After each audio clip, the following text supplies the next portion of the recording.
بسم الله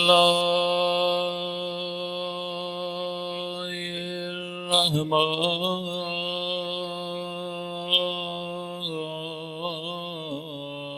الرحيم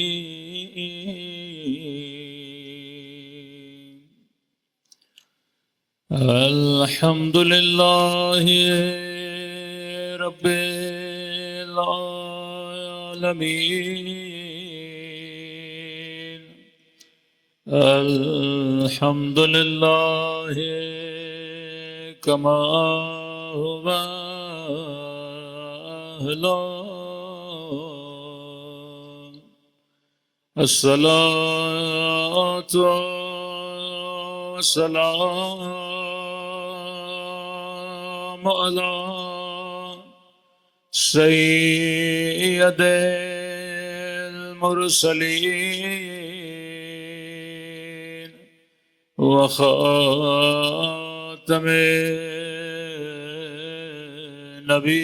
النبيين أبي القاسم محمد اللهم صل على محمد وعلى آله الطيبين الطاهرين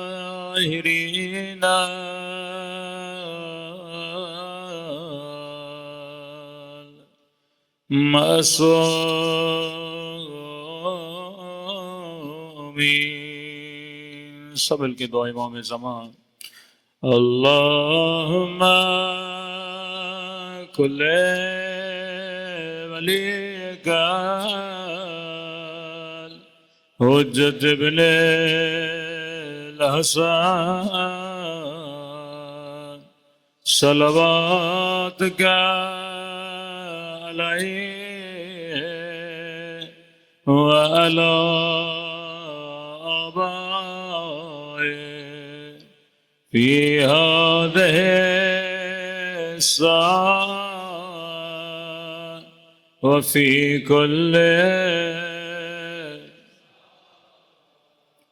وليا وحافظا وقائدا ودليلا وعلا حتى تسكنه أرضك وتمتعه فيها طويلا برحمتك يا أرحم صلوات پڑھے محمد و آل محمد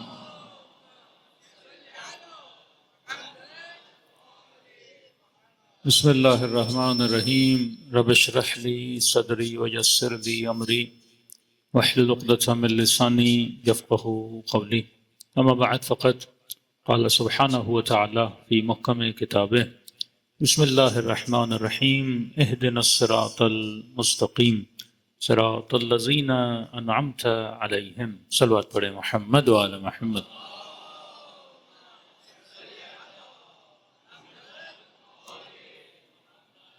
دعا ہے پروردگار عالم ہم سب کی عبادتوں کو اپنی بارگاہ میں قبول فرمائے اور جو مقصد زندگی مقصد عبادت لے کر فرش عزا پہ آتے ہیں خدا ان مقاصد میں بھی ہم سب کو کامیابیاں کامرانیاں نصیب فرمائے۔ کل بھی آپ کی خدمت میں عرض کیا کہ قرآن مجید میں برترین دعا بہترین دعا جو ہو سکتی ہے وہ دعا یہی ہے اہدنا الصراط المستقیم، اے خدا ہمیں سیدھے راستے پر چلنے کی ہدایت نصیب فرما۔ اب چاہے شیعہ ہو چاہے سنی ہو کسی بھی مکتب فکر سے تعلق رکھتا ہو ہر بندے پر یہ دعا کرنا واجب ہے۔ مطلب کچھ دعائیں مستحب ہیں، جیسے اربعین کا دن آنے والا ہے دعائے اربعین ہے۔ ہاں کہاں شیعوں کی نشانیوں میں سے یہ ہے کہ شیعہ دعائے اربعین یا زیارت اربعین کرتے ہیں یا پڑھتے ہیں، لیکن یہ مستحب ہے واجب نہیں ہے۔ اب کوئی پڑھنا بھول گیا تو ہم یہ نہیں بول سکتے کہ مثلا جناب اس کو خدا سزا دے گا، لیکن یہ دعا نہ کرنے پہ سزا ہے۔ اگر کوئی مسلمان بالغ ہے اور دن میں تقریباً 17 رکعت نماز پڑھنا واجب ہے، تو 17 رکعت نماز میں کم از کم 10 مرتبہ یہ دعا کرنا واجب ہے۔ مطلب یہ دعا نہ کرو تو اللہ سزا دیتا ہے۔ جس طرح میں نے کسی کو کہا کہ میں نے کہا ہر محبت کرنا شاید لازم نہ ہو، اور محمد اور آل محمد سے محبت کرنا واجب ہے۔ اللہ صلی علی محمد۔ کہ آپ کبھی بولو میں بیٹے سے چلو محبت نہیں کرتا، بیوی سے محبت نہیں کرتا، رشتہ داروں سے محبت نہیں کرتا، محلے والوں سے محبت نہیں کرتا، تو سب چلے گا۔ لیکن اگر یہ کہو کہ میں آل محمد سے محبت نہیں کرتا، کہ اس محبت میں تیری مرضی نہیں ہے، یہ اللہ کی مرضی ہے کہ تو محمد اور آل محمد سے کیا کرے گا؟ محبت کرے گا۔ کیونکہ اگر تو حج کر رہا ہے احسان مصطفیٰ کا، اگر تو نماز پڑھ رہا ہے احسان مصطفیٰ کا، اگر تیرے اندر غیرت و حیا ہے یہ احسان مصطفیٰ کا، اگر تیری ماؤں کے سروں پہ چادر ہے یہ احسان مصطفیٰ کا، اور اس احسان کا بدلہ یہ ہے کہ میری آل سے کیا کرو؟ محبت کرو۔ وہ سجدہ تب تک مقام قبولیت نہیں پاتا جن سجدوں میں محبت محمد اور آل محمد نہ ہو۔ وہ طواف اگر بغیر محبت کے تو ہوں تو وہ خالی چکر ہیں، ان میں کوئی ثواب پروردگار عالم نہیں دیتا۔ تو ہر انسان پہ جس طرح ایک محبت کو واجب قرار دیا، اسی طرح ایک دعا کو واجب قرار دیا، اور وہ دعا یہ تھی اہدنا الصراط المستقیم، اے خدا مجھے سیدھے راستے پر چلا۔ اور کن کا راستہ؟ جن پہ تو نے اپنی نعمتوں کو نازل کیا۔ تو میں نے کہا فزیکل اگر نعمت والا راستہ دنیا دکھانا چاہے تو دنیا دکھا نہیں سکتی، لیکن علی والے راستہ دکھا سکتے ہیں، ایک ایسا فزیکل راستہ جس پہ نعمت ہی نعمت ہے۔ دنیا 2 کلومیٹر کا راستہ نہیں دکھا سکتی، شیعہ 80 کلومیٹر سے زیادہ راستہ دکھا سکتا ہے، جس کے چپے چپے پہ نعمت ہے، جہاں انسانیت جھلکتی ہوئی نظر آتی ہے۔ اب 5 منٹ کے لیے سوچئے یہ کون سا راستہ ہے؟ کہ یہ نعمت والوں کا راستہ ہے۔ یہ کون سی صراط ہے جس کے لیے میں دعا کر رہا ہوں کہ خدا مجھے سیدھا راستہ دے، سیدھا راستہ دے۔ تو ہم نے آپ کی خدمت میں عرض کیا کل، صراط سے مراد محبت ہے۔ اے خدا مجھے صحیح محبت پہ ہدایت فرما، کیونکہ اگر محبت انسان کی صحیح ہو گئی تو انسان کا راستہ بھی کیا ہو جاتا ہے؟ صحیح ہو جاتا ہے۔ یہ جتنے فرقے آپ دیکھتے ہیں بٹے ہوئے ہیں، سارا چکر کس کا ہے؟ محبت کا چکر ہے، کہ جناب یہ 1 2 3 کی محبت کرنے والے ہیں، یہ 5 کی محبت کرنے والے ہیں، یہ 12 کی محبت کرنے والے ہیں، مسیحی کون؟ عیسیٰ کی محبت کرنے والے ہیں، مجوس کون؟ یہ آگ سے محبت کرنے والے ہیں، ہندو کون؟ یہ بتوں سے محبت کرنے والے، کوئی رام سے، کوئی کرشنا سے۔ تو یہ سب کچھ انسان جو لٹا رہا ہے کس کے چکر میں؟ محبت کے چکر میں۔ اب یہ تو نہیں کہ آپ شیعہ صرف امام حسین پہ پیسہ لگاتے ہو، کئی ٹنڈولا یار چلے جائیں، میں نے ہندوؤں کو کئی کلومیٹر پیدل اپنے مندروں کی طرف آتے ہوئے دیکھا، ان کے لیے کوئی سبیلیں بھی نہیں لگی تھی، ہاں پیدل چل رہے تھے۔ کس کی محبت میں؟ بدھ کی محبت میں۔ یہاں کوئی پیدل چلتا ہے کس کی محبت میں؟ حسین کی محبت میں۔ ہاں تبھی کہا دعا کرو کہ اے خدا مجھے صحیح محبت عطا فرما، کیونکہ انسان کبھی غلط محبت پہ بھی سب کچھ لٹا دیتا ہے لیکن اس کا کوئی اجر نہیں ملتا، اور اس محبت پہ آنسو بھی بہاؤ تو خریدار سیدہ فاطمہ زہرا بن جاتی ہیں۔ ہاں اصل قصہ قصہ محبت ہے۔ اللہم صلی علی محمد۔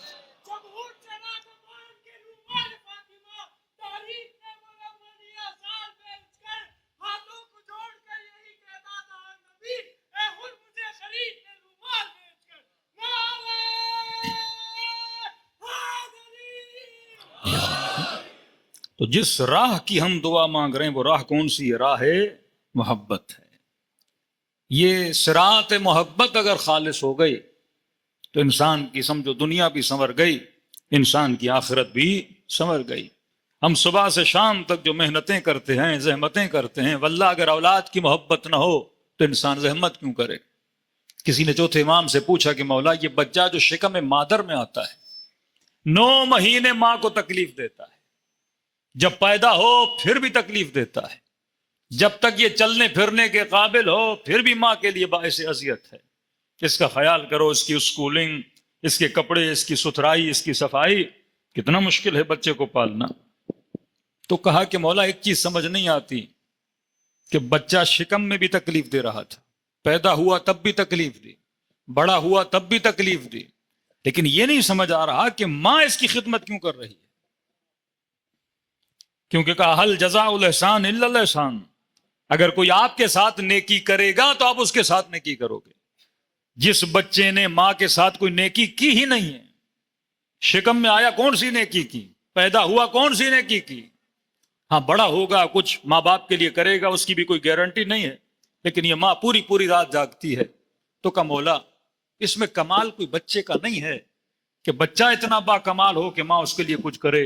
مولا فرماتے ہیں نہ ماں کا کمال ہے نہ بچے کا کمال ہے، کہ مولا کس کا کمال ہے، کہ کمال اس محبت کا ہے جو خدا نے ماں کے دل کے اندر رکھی ہوئی ہے۔ ہاں؟ اگر خدا یہ محبت ماں کو نہ دیتا، یہ ماں کبھی اپنی اولاد کے لیے اتنی زحمت و محنت نہیں کرتی۔ جناب پڑوس کا بچہ روئے تو آپ کو تکلیف ہوتی ہے، اپنا بچہ روئے تو تکلیف نہیں ہوتی۔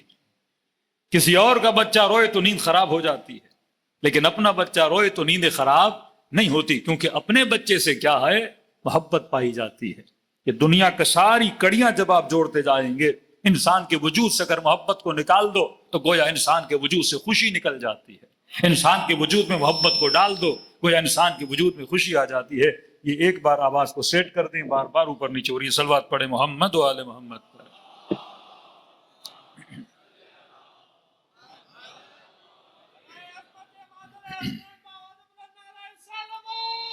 اللہم صلی علی محمد۔ اب مسلمانوں میں ایک بہت بڑی بحث ہے کہ رسول خدا اپنے نواسوں کے لیے ناقہ بنے، سجدوں کو طول دیا، حسین کے ہونٹوں پہ بوسہ دیا۔ تو ایک مسلمانوں کا بڑا طبقہ کہتا ہے کہ یہ اس لیے کر رہے تھے کیونکہ نانا تھے، اور نانا کی نواسے سے محبت کیا ہے، نیچرل ہے۔ آپ اس چیز کو اتنا اعزاز کیوں دیتے ہیں کہ رسول نے کاندھوں پہ بٹھا دیا، رسول نے سجدوں کو طول دے دیا؟ کہ ہمارے گھر میں کیا ہم اپنے بچوں کے لیے ناقہ نہیں بنتے؟ کیا آج کوئی نانا کوئی دادا اپنے نواسوں سے محبت نہیں کرتا؟ تو تبھی خدا نے کہا کہ ما آتاکم الرسول فخذوہ وما نہاکم عنہ، یہ جو تمہیں دے اسے لو، یہ جو تمہیں جس سے روکے اس سے رک جاؤ، کیونکہ یہ جس سے محبت بھی کرتا ہے تو اپنی مرضی اور جذبات سے نہیں کرتا، اللہ کی مرضی سے محبت کرتا ہے۔ اگر یہ کسی سے نفرت بھی کرتے ہیں تو اپنی مرضی سے نہیں کرتے، کس کی مرضی سے کرتے ہیں؟ اللہ کی مرضی سے کرتے ہیں۔ یہ آیت کب اتری؟ فرمایا جب مسجد کے سارے دروازے بند کر لیے گئے اور ایک دروازہ کھلا رکھا، اور ادھر علی ابن ابی طالب کا دروازہ تھا، تب چہمگوئیاں شروع ہو گئیں، ارے ہمارا دروازہ بند ہو گیا، لیکن کیونکہ علی داماد ہے، کیونکہ زہرا کا شوہر ہے، کیونکہ علی کو بچپن سے پالا ہے، علی سے محبت ہے، لہٰذا محبت علی میں علی کا دروازہ کھولے رکھا۔ یہاں پہ قرآن کی آواز آئی کہ لوگو یہ جو میرا حبیب ہے وَالنَّجْمِ إِذَا هَوَىٰ مَا ضَلَّ صَاحِبُكُمْ وَمَا غَوَىٰ وَمَا يَنطِقُ عَنِ الْهَوَىٰ إِنْ هُوَ إِلَّا وَحْيٌ يُوحَىٰ، یہ اپنی مرضی سے کچھ بھی نہیں کرتا۔ یہ اگر دروازہ بند بھی کر رہا ہے تو اللہ کی مرضی سے، دروازہ کھول بھی رہا ہے تو اللہ کی مرضی سے۔ ہماری محبتوں میں صلی علی محمد، ہماری محبتوں میں اور تمہاری محبتوں میں فرق ہے، کیونکہ ہماری محبتیں لالچوں میں پھنسی ہوئی، ہماری محبتیں ضرورتوں کے اندر گرفتار، ہماری محبتیں جہالتوں کے اندر پڑی ہوئی۔ لیکن رسول جس سے محبت کرے وہ محبت عاقلانہ محبت، وہ عارفانہ محبت، وہ جس سے محبت کرے وہ محبت طہارت والی محبت۔ تو جس طرح نبی اگر مسواک رکھے تو مسلمان پہ سنت ہے، اسی طرح رسول اگر نواسوں سے محبت کرے تو امت کے لیے سنت ہے۔ ہاں؟ جس طرح سیدہ کے دروازے پہ جا کر احترام کر رہے ہیں تو یہ مت سمجھو کہ بیٹی کے در پہ کھڑے ہیں، یہ سمجھو یہ محبت تحت عقل محبت ہے۔ تبھی فرمایا کہ خدا ان کو خوش کرنے سے کیا ہوتا ہے، خوش ہوتا ہے، ان کے غضبناک ہونے سے کیا ہوتا ہے، غضبناک ہوتا ہے۔ تو یہ جو دعا مانگتے ہیں اہدنا الصراط المستقیم، اے خدا مجھے ایک ٹریک پہ چلا، جو ٹریک سیدھا ٹریک ہے، جس میں اعوجاج نہیں ہے، جس میں ٹیڑھا پن نہیں ہے، کیونکہ آج آپ بھی ایک راستے پہ چل رہے ہو، میں بھی ایک راستے پہ چل رہا ہوں، اب مجھے کیسے پتا چلے کہ میری راہ صحیح ہے یا غلط ہے؟ تو فرمایا سب سے پہلے اپنی محبتوں کو دیکھ، تیری محبت صحیح ہے یا تیری محبت غلط ہے۔ میں نے کل چھوٹی سی مثال دی، اگر آپ نے کراچی سے حیدرآباد جانا ہے تو آپ کو کہا جائے گا موٹر وے سے جائیے، بہترین سواری آپ کے پاس ہو، بہترین گاڑی آپ کے پاس ہو، بہترین ڈرائیور آپ کے پاس ہو، اور آپ صحیح ٹریک پر اگر 120 کی سپیڈ سے جاتے ہو تو 1.5 گھنٹے کے اندر آپ حیدرآباد پہنچ جاؤ گے۔ لیکن اگر وہیں پہ ٹریک بدل گیا، ڈرائیور نہ بدلے، گاڑی نہ بدلے، وہی گاڑی سپیڈ والی، لیکن اس کے بجائے کہ آپ حیدرآباد کے ٹریک پہ چڑھو، آپ گوادر کے ٹریک پہ چلے جاؤ، اتنی سپیڈ سے حیدرآباد سے دور ہوتے جاؤ گے، اگر ٹریک بدل گیا۔ امت کا جب ٹریک بدلا، کوئی خارجی بنا، ہاں نمازیں بڑی پڑھ رہے تھے، ماتھوں پہ سجدوں کے نشان بڑے تھے، پوری رات تسبیح الہی میں مشغول تھے، لیکن جناب یہ گاڑی حیدرآباد تو نہیں جا رہی، یہ گاڑی گوادر کے راستے پہ جا رہی ہے، تو کتنی بھی سپیڈ مارتا گیا لیکن کبھی اپنے ہدف تک نہیں پہنچے گا۔ اصل یہ ہے اپنا ٹریک ڈھونڈو، پھر نماز پڑھو گے تو جنت تک پہنچائے گی، پھر روزہ رکھو گے تو جنت تک پہنچائے گا، پھر حج کرو گے تو جنت تک جاؤ گے، پھر کتنی بھی سپیڈ ہو اتنی جلدی جنت تک پہنچو گے، کیونکہ محبت کا ٹریک کیا ہے؟ صحیح ہے۔ لیکن اگر ٹریک محبت بگڑ گیا، بہترین نماز بھی ہو، تبھی رسول نے فرمایا اگر احد کے پہاڑ جتنی اللہ کی راہ میں خیرات کر دے، صبح سے شام تک نمازیں پڑھ دے، پورا سال حج و عمرے میں مشغول رہے، لیکن فرمایا اگر علی کی محبت نہیں ہے تو ساری عبادتیں اس کے منہ پہ ماری جاتی ہیں۔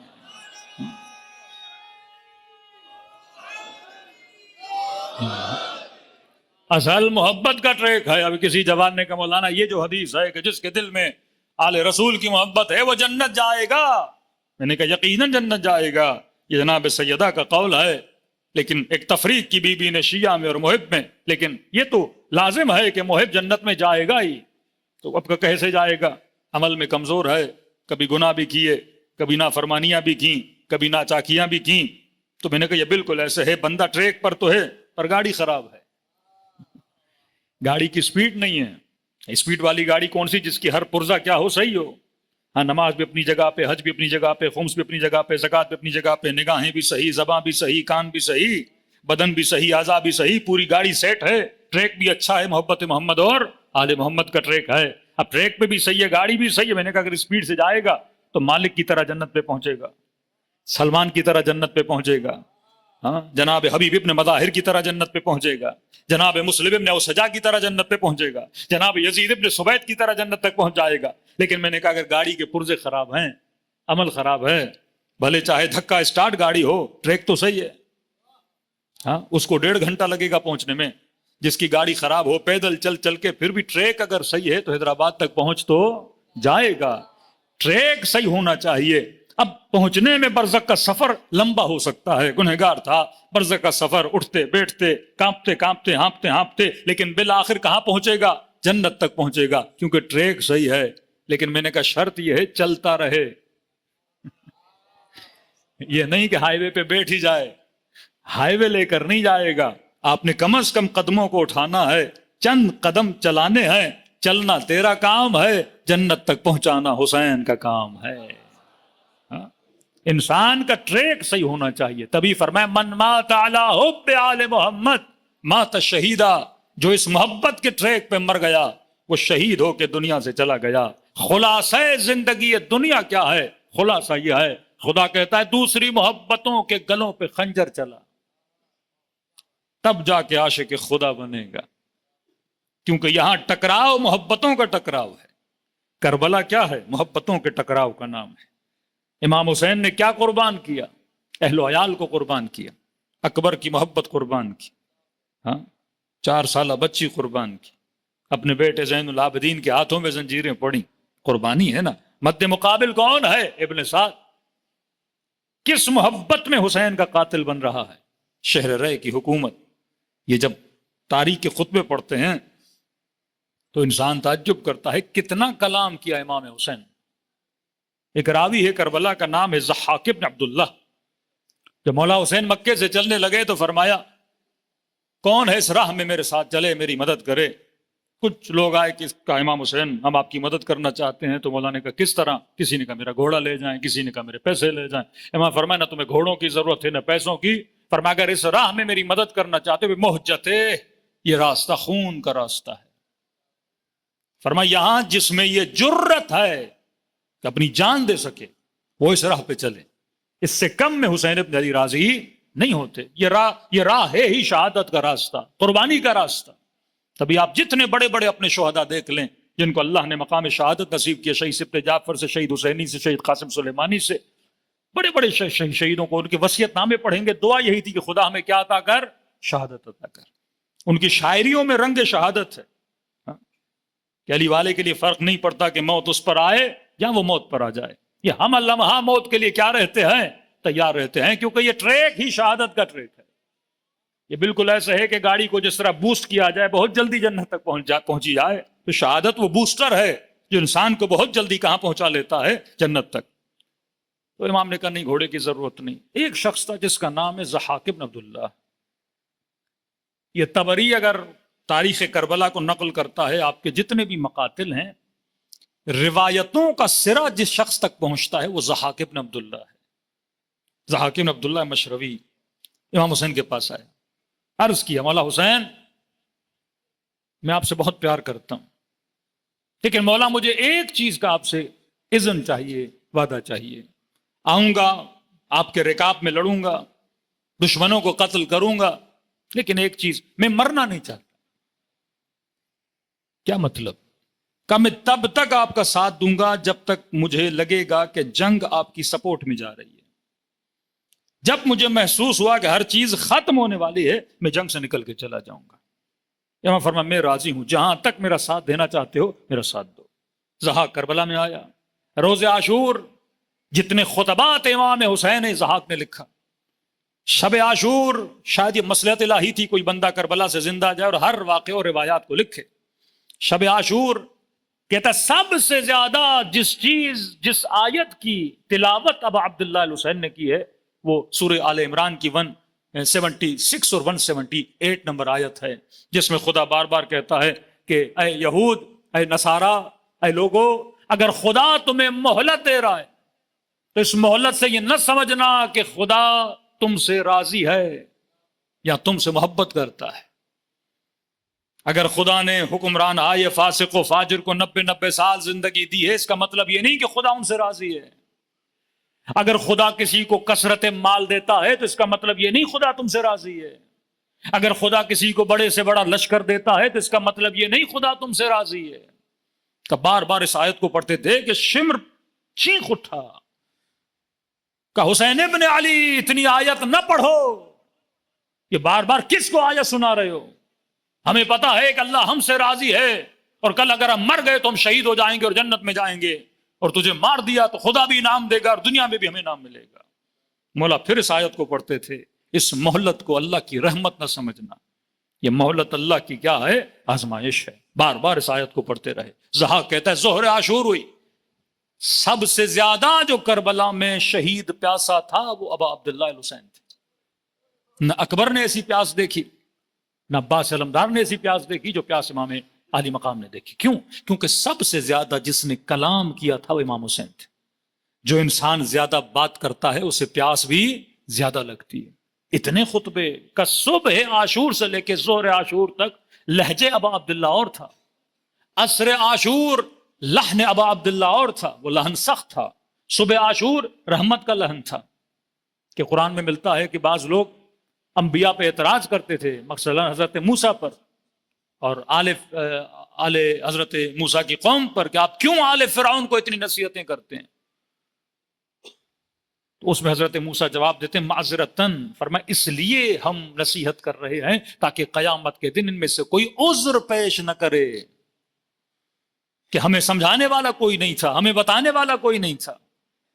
کیوں کہا کہ ہر شہید علی اکبر کے لیے حجت کبریٰ نہیں بولا گیا, صرف جناب علی اصغر کے لیے بولا گیا, یہ اللہ کی سب سے بڑی حجت ہے. فرمایا کیوں؟ فرمایا کہ جب علی اصغر کے گلے پہ تیر لگا تو لشکر یزید سے بھی یزیدی پکار اٹھے کہ ابن سعد تو نے ہمیں دھوکہ دے کر اس لشکر میں بلایا ہے، کہ سعد تم نے یہ کہا کہ حسین بیعت نہیں کر رہا لہذا قتل کرو، اکبر بیعت نہیں کر رہا قتل کرو، عباس بیعت نہیں کر رہا قتل کرو، لہذا جواز قتل ہے کیونکہ خلیفے کی بیعت نہیں کر رہے۔ لیکن کہ ہمیں یہ سمجھ نہیں آئی 6 مہینے کا بچہ جو اپنی زبان سے اپنی ماں کو پکار نہیں سکتا، اس کے گلے پہ بھی تم نے تیر لگوایا، کہ تبھی یہ بچہ کیا ہے، حجت کبریٰ، یہ جنگ بیعت نہیں ہے، مسئلہ حب و بغض ہے، یہ بغض امیر المؤمنین ہے، جس کی وجہ سے حکم دیا گیا تھا کربلا میں جتنے بھی علی ہیں وہ چھوٹے ہوں یا بڑے ہوں ان کو قتل کر دیا جائے تاکہ نسل بنو ہاشم کو قلع کما کر دیا جائے۔ لیکن یہ اعجاز کربلا ہے کہ خدا نے کس طرح سے نسل آل رسول کو کربلا میں بچایا اتنے شدید ترین دشمنوں سے۔ وہی خدا جس نے ابراہیم کے لیے آگ کو گل و گلزار بنایا، اسی خدا نے حضرت امام زین العابدین کو اس خبیث ترین دشمن کے چنگل سے کیا کیا، باہر نکالا۔ تو فرمایا سب سے زیادہ کلام جس امام نے کیا بابا عبداللہ الحسین تھے۔ زاہد کہتا ہے تبھی امام حسین سب سے زیادہ شدید عطش میں تھے، اتنی پیاس کسی کو نہیں لگی۔ اور عجیب کلام ہے، ابن سعد کو بلاتے ہیں کہ ابن سعد تم نے حسین کا بڑا ہونا دیکھا ہے، تو جانتا ہے بچپن سے صحابی کا بیٹا ہے، ایسا نہیں کہ ابن سعد کوئی فاسق اور فاجر بندہ، مدینے میں اٹھتا بیٹھتا، ایک معزز خاندان سے تعلق، بار بار امام سے سمجھا رہے ہیں کہ کیوں جا رہا ہے، مجھے ریزن دے، اور خود جب مولا خطبے دیتے ہیں بار بار ریزن دے رہے ہیں۔ فرماتے ہیں حسین ابن علی کو قتل کیوں کرنے آئے ہو؟ کیا میں نے حلال محمد کو حرام کیا، حرام محمد کو حلال کیا؟ مطلب اگر قتل کسی کا جائز ہے تو وہ بھی تب جائز ہے اگر وہ دشمن شریعت ہو، دشمن دین ہو، کوئی ریزن تو دو۔ کہ نہیں، نہ حلال کو حرام کیا نہ حرام کو حلال کیا، کہ کوئی رد و بدل لایا، نہیں رد و بدل نہیں لایا۔ وہ جملہ جو آپ سب نے سنا، فرمایا بغضاً لأبیک، حسین تیرے بابا کے بغض میں امت کا ٹریک بدل گیا۔ جس انسان سے محبت کرنی چاہیے امت اس سے کیا کرنے لگی، نفرت کرنے لگی۔ جس علی کا عاشق ہونا چاہیے اسی علی کے دشمن بن جاؤ۔ جس حسین کے قدموں کی خاک کو اٹھا کے چومنا چاہیے، شمر اسی ابا عبداللہ الحسین کے سینے پہ بیٹھ گیا۔ یہ ہے کینسر زدہ معاشرہ کہ جس معاشرے نے جس سے محبت کرنی ہے اس سے نفرت کرتا ہے، جس سے نفرت کرنی ہے اس سے محبت کرتا ہے۔ مجلس حسین کیا کرتی ہے، ہماری محبتوں کو صحیح ٹریک دیتی ہے کہ جوان اگر تیرے دل میں غلط محبت چلی گئی، حسین اس غلط محبت کو تیرے دل کے پیالے سے نکالتے ہیں اور صحیح محبت کا ٹریک تیرے دل پہ چڑھاتے ہیں تاکہ تمہاری زندگی کس محبت پہ اور قبلے میں چلے، صحیح محبت میں چلے۔ کہ ابن سعد کیوں ساتھ دے رہا یزید کا؟ کہ حسین ابن علی، یزید نے بولا ہے کہ میرے بچوں کو مار دے گا۔ امام نے فرمایا میں حسین گارنٹی دیتا ہوں اگر میرے پاس آئے گا تیرے بچوں پہ آنچ بھی نہیں آئے گی۔ کہ وہ بات تو صحیح ہے، لیکن یزید نے کہا ہے، ابن زیاد نے کہا ہے کہ جتنی کوفے میں تیرا گھر ہے، مال و منال ہے، زمینیں ہے، پیسہ ہے، سب کچھ لے لے گا، فریز کر دے گا۔ ظالم کا یہ حربہ ہوتا ہے نا کہ دھمکیاں دینا۔ تو امام حسین نے کہا کہ کتنی قیمت ہوگی تیرے گھر کی؟ کہا کہ مدینے میں میرے پاس ایک باغ ہے، یہ مشہور تھا باغ حسن کے نام سے۔ یزید کے باپ نے معاویہ ابن ابی سفیان نے امام حسن کو آفرز دی کہ جتنا پیسہ چاہیے حسن ابن علی مجھ سے لے لے، لیکن یہ باغ مجھے دے، کیونکہ پورے مدینے میں پر ثمر ترین اگر کوئی باغ تھا باغ حسن تھا۔ تاریخ لکھتی ہے کہ اس باغ کے ہر درخت کا شاخہ لگایا امیر المومنین نے، اور ہر درخت کو لگانے کے بعد علی نے اس کے کنارے پہ 2 رکعت نماز پڑھی۔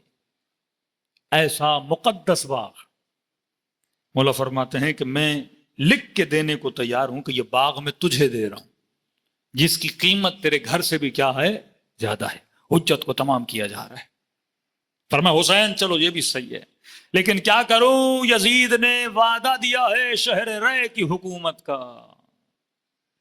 تبھی کہا نا اگر دل میں رے کی حکومت کی خواہش بھی ہے تو حسین کے فرش عزا پہ بیٹھا نہ کرو۔ اس فرش عزا پہ آنے سے پہلے ان رے کی حکومتوں کو دلوں سے کیا کیا کرو، نکالا کرو۔ امام نے کہا کہ ابن زیاد یہ بتا ابن سعد، تجھے یقین ہے کہ جو حسین کہتا ہے وہ سچ ہے؟ تو مجھے صادق مانتا ہے، مجھے امین مانتا ہے؟ کہ جی ابا عبداللہ فرزند رسول ہو، آپ نے آج تک جھوٹ نہیں بولا۔ تو کہا پھر میں حسین کہہ رہا ہوں، رے کی حکومت تو دور، تجھے رے کی حکومت اور زرزمی کے گندم کا دانہ بھی نصیب نہیں ہوگا۔ یہ میں حسین کہہ رہا ہوں۔ کہتے یہ سننا تھا کیونکہ یہ اس کی خواہش تھی، یہ اس کی محبت تھی، اسی محبت میں اس نے سب کچھ دیا کہ میں حاکم شہر رے بنوں۔ غصے سے اٹھا اپنی جگہ سے اور کہا ابا عبداللہ تو وعدے دے رہا ہے، یزید نے لکھ کر دیا ہے اور مجھے پتا ہے تیری طرف آؤں گا جنت ملے گی، لیکن یہ یاد رکھ میرے دل میں جنت سے زیادہ شہر رے کی حکومت عزیز ہے۔ یہ کہہ کر اٹھا یا حسین ابن علی نے حجت کو تمام کیا یا اللہ نے امام حسین بدل گیا۔ پہلے محبت کے لہن میں بات کر رہے تھے، امام نے فرمایا بد دعا دی سے، فرمایا اللہ تجھے تیرے فراش میں، تیرے بستر میں ذبح کروائے۔ اور شہادت امام حسین کے بعد یہ سو رہا تھا، جناب مختار اس کے گھر کے اندر آئے، کہتے ہیں بستر سے اٹھا بھی نہیں، مختار نے اس کا سر اس کے بستر میں قلم کر دیا۔ اگر امام حسین کی بات سنتا آج اس پہ رحمت بھی برس رہی ہوتی، آج اس پہ سلام بھی ہو رہا ہوتا، لیکن اس نے ٹریک اس کی زندگی کا بدل گیا۔ کہتے ہیں صبح سے شام تک سب سے زیادہ کلام کیا ابا عبداللہ الحسین نے۔ ضحاک ابن عبداللہ کہتا ہے آخری جب عصر عاشور کا وقت آیا، لہن امام حسین بدل گیا، لہجہ بدل گیا، سختی کا لہجہ آیا۔ فرماتے ہیں اپنے دونوں ہاتھوں کو اپنے محاسن کے نیچے دیا۔ مستحب ہے جب دعا کرو تو داڑھی کے نیچے ہاتھ رکھا کرو، خدا دعا کو قبول کرتا ہے۔ کہ اپنی ریش مبارک، لحیہ مبارک کے نیچے امام حسین نے ہاتھ دیا اور اس کے بعد کچھ جملے کہے، فرمایا واللہ خدا کی قسم ہے اللہ مختلف قوموں پہ غضبناک ہوا، غیر المغضوب علیہم ولا الضالین۔ یہ ڈیلی دعا کرتے ہو، اے خدا مجھے غضبناک لوگوں میں شامل نہ فرمانا، مجھے ان میں شامل فرمانا جن پہ تیری رحمتیں نازل ہوئیں، تیری برکتیں نازل ہوئیں، تیری نعمتیں نازل ہوئیں۔ فرمایا پہلے وہ یہود جنہوں نے جناب عزیر کو اللہ کا بیٹا مانا، فرمایا اللہ ان پہ غضبناک ہوا۔ پھر فرمایا وہ نصارا جنہوں نے عیسیٰ کو خدا کہا یا خدا کا بیٹا کہا، فرمایا اللہ ان پہ غضبناک ہوا۔ تیسرا فرمایا مجوس جنہوں نے آگ کو اللہ سمجھا اور اس کی پرستش کی، خدا اس پہ غضبناک ہوا۔ اب اس قوم کو مخاطب کیا، فرمایا ڈرو اس دن سے، فرمایا ان تینوں قوموں پہ خدا اتنا غضبناک نہیں جتنا قتل فرزند رسول پہ وہ غضبناک ہوگا۔ جو کام ابھی تم لوگ کرنے والے ہو، نماز سے رسول کا گلا کاٹنے والے ہو، فرمایا اللہ کی رحمت اپنی جگہ لیکن غضب خدا سے ڈرو، اللہ کا غضب بڑا شدید ہے۔ سورہ شمس میں پڑھتے ہیں ناقۃ اللہ سقیاها فکذبوه فقروا فدمدم علیہم ربهم بذنبهم فسوا ولا یخاف عقباها۔ یہ کون ہے؟ ناقہ صالح، ایک اونٹنی، اس کو ذبح کیا۔ اللہ کہتا ہے ان کو نہیں پتا ان کی عاقبت کیا ہوگی جنہوں نے اللہ کی اونٹنی کو کاٹا۔ نسبت کس کی طرف ہے؟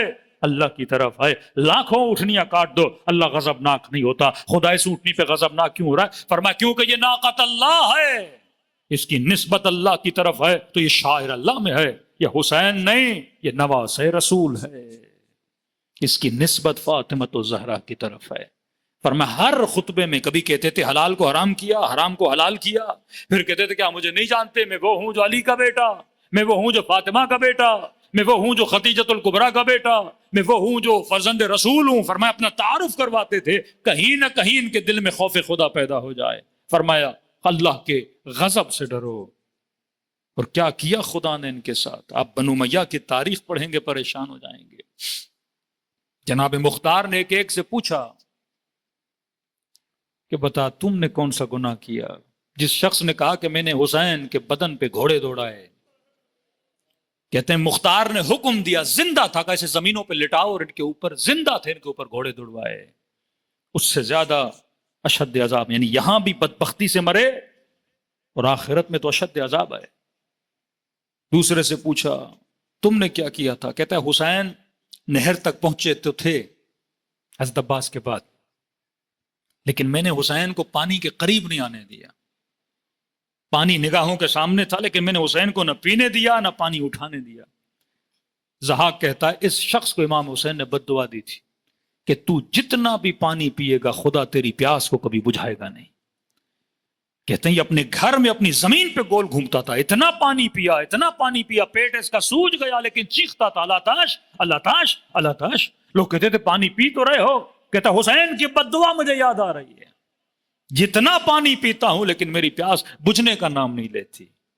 یہی ابن زیاد بدن پر ایسا زخم ہوا جس زخم کی وجہ سے پریشان تھا۔ یہی یزید ایک بیماری کے اندر، آج تک معلوم نہیں کہ یزید مرا کیسے، کس نے اس کو مارا، کس جوانی میں یہ دنیا سے چلا گیا۔ یہی بنو امیہ، جب بنو عباس آئے 1000 بنو امیہ کے نسلوں کے سر کاٹ کے اس نے زمینوں پہ رکھے، ان کے حاکموں کی قبریں کھود کے ان کی ہڈیوں تک کو جلا دیا گیا کہ بنو امیہ کے افراد یہاں سے دوڑ کے مصر کی طرف، حبشہ کے اندر، مصر کے اندر دوڑ کے چلے گئے۔ اس حاکم نے اس کو 3 دن اپنی گھر میں سکونت اختیار کرنے کی اجازت دی۔ اس کے بعد بولا کہ کتنے سال تم لوگوں نے حکومت کی ہے؟ کہ 70 سال سے زیادہ ہم حاکم رہے ہیں۔ کہ آج یہ حال ہے کہ تم میرے پاس چھپنے کے لیے آئے ہو بنو عباس کے خوف سے؟ کہ مجھے یہ بتاؤ کیا تم نے اپنے دین کی سنتوں پہ عمل کیا تھا؟ تمہارے دین میں حلال و حرام کہاں ہے؟ کہ پھر تم حرام سے بچے، حلال پہ عمل کیا کہ نہیں؟ اس حاکم نے کہا 3 دن میرے گھر پہ تھے، مہمان خدا تھے، آل امیہ جتنا جلدی ہو میرے گھر سے نکل جاؤ، کہیں وہ عذاب ہمارے اوپر بھی نازل نہ ہو جائے۔ خدا نے اشد عذاب میں مبتلا کیا۔ یہی وہ کوفی امام حسین کا ساتھ نہیں دیا۔ حجاج ابن یوسف نے ان کے ساتھ وہ حال کیا کہ تاریخ لکھتی ہے سروں کو اس طرح مسجدوں میں کاٹا گیا کہ خون کی نہریں گویا مسجدوں سے پانی کی طرح بہ رہی تھی۔ امام حسین نے فرمایا 3 غضب اللہ نے کیے، بدترین غضب خدا وہ ہے کہ اگر تم نواز رسول کا کیا کرو، سر کاٹو۔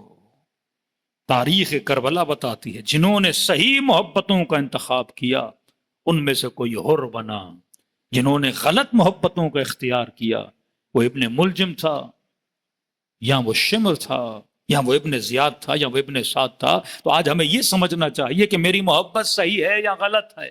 فکر ابا عبداللہ ہمیں یہ سکھاتی ہے کہ کبھی بھی غلط محبت میں گرفتار نہ ہونا، کیونکہ غلط محبت تمہاری دنیا کا بھی خسران ہے اور آخرت کی بھی تباہی ہے۔ صلوات پڑھے محمد و آل محمد۔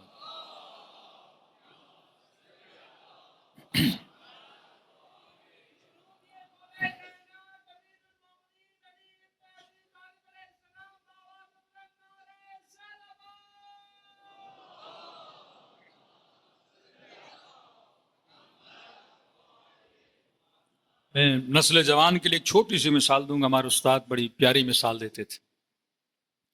اسلام میں قلب کی بڑی اہمیت ہے۔ آپ پورا قرآن پڑھیں گے، ہاں، کبھی لفظ فؤاد ہے، کبھی قلب ہے۔ تو قلب کو بعض لوگوں نے عقل سے بھی تشریح دی ہے۔ ہم دل اور دماغ کی جنگ کی باتیں کرتے ہیں نا، کچھ کہتے ہیں یہ ایک چیز ہے، کچھ کہتے ہیں الگ چیز ہے۔ بہرحال قلب عزیز ہے، بڑا مقدس ہے۔ کأما یجیب المضطر اذا دعا ویکشف السوء، اے ٹوٹے ہوئے دلوں کی آواز کو سننے والے۔ ہاں، امام زمانہ جب ظہور فرمائیں گے پہلا جملہ یہ ہوگا، کہتے ہیں کعبے کے غلاف کو پکڑیں گے اور صدا دیں گے، اما یجیب المضطر اذا دعا ویکشف السوء، اے ٹوٹے ہوئے دلوں کی آواز کو سننے والے۔ اے خدا میرا دل ذاق تنگ ہو گیا، اب اس قلب میں برداشت نہیں، میرا ظہور کر دے۔ کہ تو اس وقت اللہ کی آواز آئے گی، فرزند زہرا تجھے اذن ظہور دیا۔ اس کے بعد کعبے کی دیوار کے سامنے آئیں گے، اعلان ظہور کریں گے، اپنا تعارف پہلے کہیں گے یا اہل العالم انا القائم، اے اہل عالم میں قائم ہوں۔ کہتے لوگ متوجہ نہیں ہوں گے۔ یا اہل العالم انا المہدی، لوگ متوجہ نہیں ہوں گے۔ کہتے ہیں پھر آواز دیں گے یا اہل العالم ان جدی الحسین قتلوا عطشانا، کہتے ہیں میں وہ ہوں جس کے جد کو پیاسا مارا گیا۔ پوری دنیا متوجہ ہوگی۔ یہ جو آپ 40 سن رہے ہیں، مجالس سن رہے ہیں، مشی سن رہے ہیں، دنیا کسے جان رہی ہے؟ حسین ابن علی کو۔